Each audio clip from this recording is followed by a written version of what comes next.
गृहस्थस्य क्रिया सर्वा न सिद्ध्यन्ति गृहं विना। इस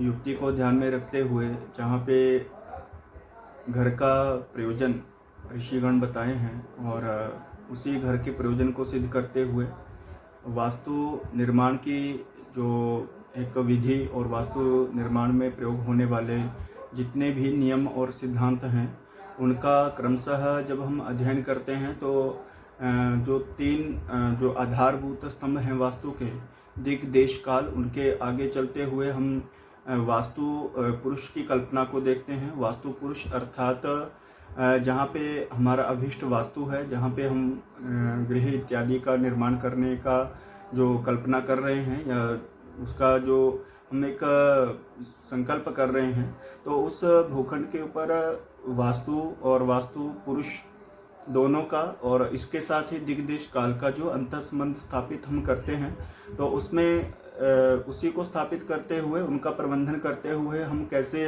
एक अभिष्ट वास्तु की, अच्छे वास्तु की हम वहाँ पे एक निर्माण करते हैं और उस प्रक्रिया में, समस्त प्रक्रिया में कैसे हम वास्तु के सिद्धांतों और नियमों का परिपालन करते हैं। तो इसी क्रम में उसके बाद में जो दिग्देश काल के अनंतर जो हम जिस मुख्य विषय को हम वास्तुशास्त्र के नियमों में परिगणित करते हैं वह है वास्तुपद। और वास्तुपद से हम ये समझते हैं कि वास्तुपद अर्थात उस भूखंड का जिसके ऊपर हम एक किसी भी तरह का जो वास्तु निर्माण करने जा रहे हैं, तो उस वास्तु से संबंधित वहाँ पे अलग अलग पदों में अर्थात अलग अलग उस भूखंड के विभाजन किए जाते हैं। और ये विभाजन जो होते हैं, एक जो भूखंड का आकार है, भूखंड के आकार के अनुसार हम इस भूखंड का विभाजन करते हैं, जिसमें गृह वास्तु के लिए, देव वास्तु के लिए या जलाशय तड़ाग इत्यादि के लिए जितने भी वास्तुओं की कल्पना वहाँ पे की है। जैसे मुख्य हमने पूर्व के जो पूर्व में भी हमने 4 प्रकार के वास्तुओं को देखा था। जैसे भूमि है, गृह है, भूमि है, आपका शयन है, यान है और प्रासाद है। तो ये 4 प्रकार के वास्तु देखे। तो इसमें जो जो वास्तु हमें अभीष्ट है या जिस वास्तु का हम निर्माण कर रहे हैं, तो उसमें हमें कैसे किस प्रकार के पदों का निर्माण करना है और किस कौन से पद का प्रयोग हमें किस वास्तु में करना है, ये एक बहुत ही संवेदन विषय हम इसको बोल सकते हैं। और जिस प्रकार उसमें पदों के विभाग की बात आती है, अर्थात उस भूखंड के विभाग की बात आती है, तो उन पदों के कुछ आधिकारिक देवता भी होते हैं, उन पदों के एक दिशा और ग्रह भी होते हैं। तो यूँ कहा जाए कि एक ही भूखंड के ऊपर जब हम दिक् देश काल, देवता, ग्रह और वास्तुपदों के देवता, इन समस्त चीज़ों को एक समायोजित रूप में जब हम देखते हैं, तो एक पूरी प्रक्रिया जो है एक अच्छे और सुवास्तु के रूप में हमें वह प्राप्त होती है।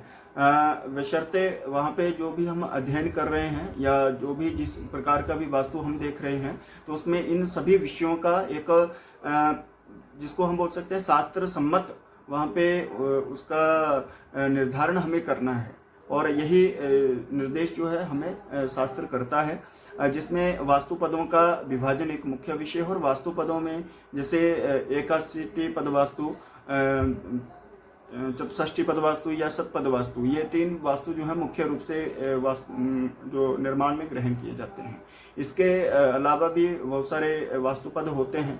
जैसे मयमतम में 1 से लेके 32 तक पद वास्तु की चर्चा की गई है, जिसमें एक वर्ग या एक ही पद का वास्तु जिसको सकल वास्तु का नाम दिया गया है, और उसके बाद 2 का वर्ग, 3 का वर्ग, 4 का वर्ग, 5 का वर्ग, 6 का वर्ग, और इस प्रकार वर्ग करते हुए जब हम 32 का वर्ग करते हैं तो 1024 पद वास्तु हमें प्राप्त होता है, और जिसे हम सहस्त्र पद वास्तु भी कहते हैं।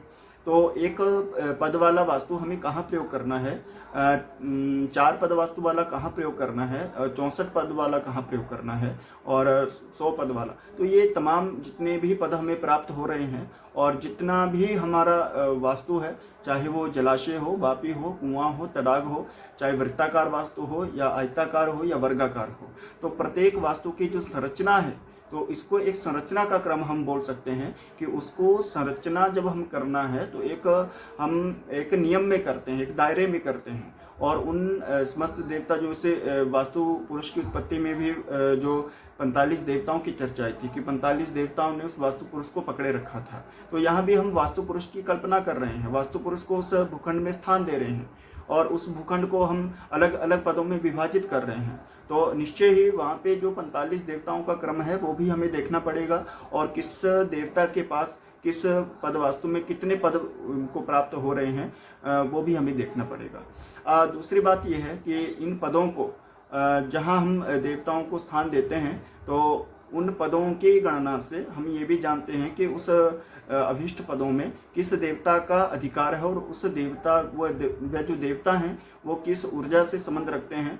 ऊर्जा की बात यहाँ पे इसलिए कर रहे हैं क्योंकि जब हम वैज्ञानिक दृष्टि से वास्तु पदों का अध्ययन करते हैं तो वहाँ पे हम देखते हैं कि चुंबकीय शक्ति, गुरुत्व शक्ति और सौर शक्ति का भी वास्तु प्रबंधन में एक मुख्य विषय रहा है। तो उसी के आधार पे और उसी को समायोजित करने के लिए हम यहाँ पे सकारात्मक और नकारात्मक दो प्रकार की ऊर्जाओं की बात करते हैं। जो ये 45 देवताओं का जिनको हम वास्तु पदों में स्थान दे रहे हैं, इनमें से कुछ तामसिक प्रवृत्ति के, कुछ राजसिक और कुछ सात्विक प्रवृत्ति के देवता भी हैं।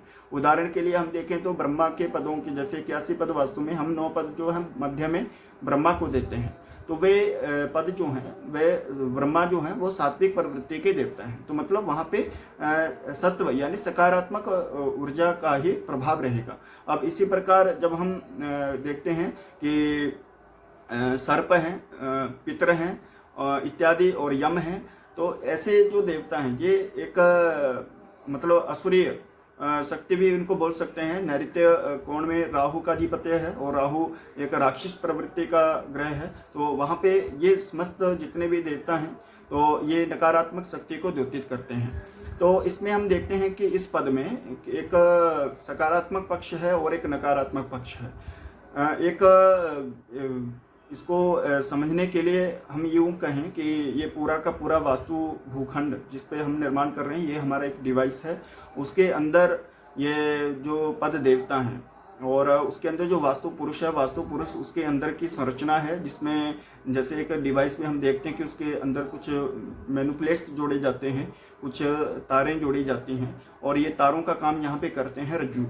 और रज्जु अर्थात यहाँ पे जो हम विभाग करते हैं, हम जो विभाग करने में जो रेखाएं खींचते हैं उनको रज्जु की संज्ञा दी गई है, उनको वंश भी कहते हैं।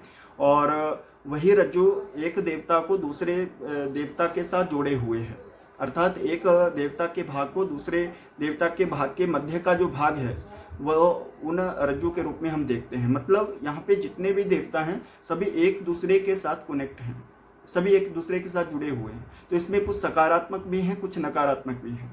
तो जिस प्रकार एक नेगेटिव और एक पॉजिटिव जो ऊर्जा का जो क्रम रहता है किसी भी यंत्र को चलाने के लिए, तो वहाँ पे हमें उस रूप में हम इसको देख सकते हैं। और कुछ देवता ऐसे होते हैं जो तटस्थ होते हैं, जो ना नकारात्मक ना सकारात्मक ऊर्जा का प्रवहन करते हैं।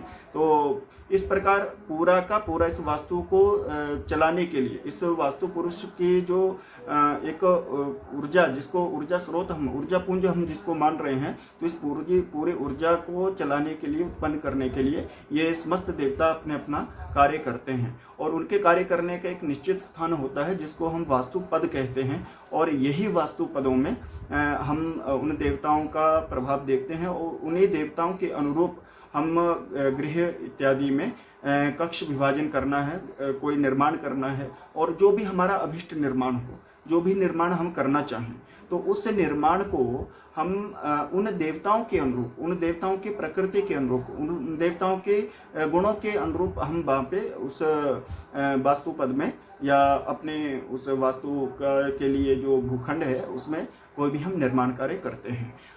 इन वास्तु पदों की संरचना एक बड़ा ही महत्वपूर्ण विषय है जिसमें हमारा अभिष्ट वास्तु क्या है। सबसे पहला हमारा उद्देश्य यही रहता है कि हमें घर के लिए बनाना है या देव प्रसाद हो, मंदिर के लिए बनाना है, देवालय के लिए बनाना है या फिर जलाशय, बापी इत्यादि के लिए बनाना है।